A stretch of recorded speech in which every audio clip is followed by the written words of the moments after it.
Il est 21h passé ce vendredi 5 mai. Nous sommes aux abords de l'espace Jean-Paul II. La question de la sécurité des populations et de leurs biens est d'actualité pour les chauffeurs de taxi et les passants. La semaine dernière, une femme quittait moi vers INP. Pour récemment, même ma Camille, un qui est mort comme ça. C'est pas pourquoi. Avant, dans un quartier, on pouvait se reconnaître facilement.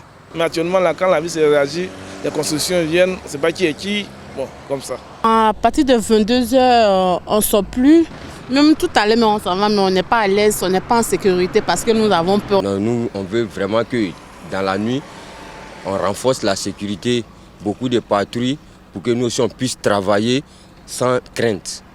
Concernant la situation d'insécurité, le commandant du groupement des CRS mène des opérations.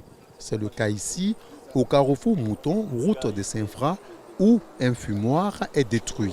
Il est 0h ce jour lorsque nous rencontrons une unité de patrouille pédestre au quartier Ebenezer. Les forces de défense et de sécurité, notamment la police, sur le terrain,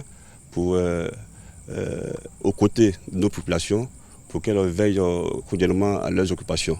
Et en ce moment, nous avons une dizaine de fumoirs détruits, on va dire une cinquantaine interpellés au devant des acteurs des juridictions compétentes. Et nous poursuivons cette mission.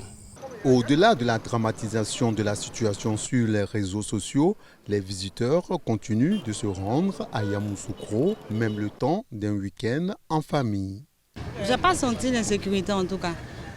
Je n'ai pas senti l'insécurité, ça va, on se promène bien dans la ville, il n'y a pas de problème. C'est pour renforcer cette quiétude que le ministre Vagondo Diomandé lance une opération dénommée épervée spéciale à Yamoussoukro. Environ 500 personnels de forces de police et de gendarmerie sont chargés de faire régner l'ordre avec rigueur militaire.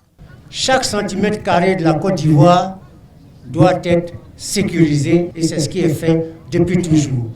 C'est pourquoi, mesdames et messieurs, je voudrais me tourner vers les populations dans un premier temps. Vous devez être les complices des forces de défense et de sécurité. Donner les informations, donner les renseignements, signaler tout ce qui n'est pas normal dans votre environnement, sans verser dans la délation. Avant le lancement de cette opération, un bandit pris en flagrant délit d'agression a été neutralisé. C'est certainement le signe que la récréation est terminée pour les personnes de peu de foi.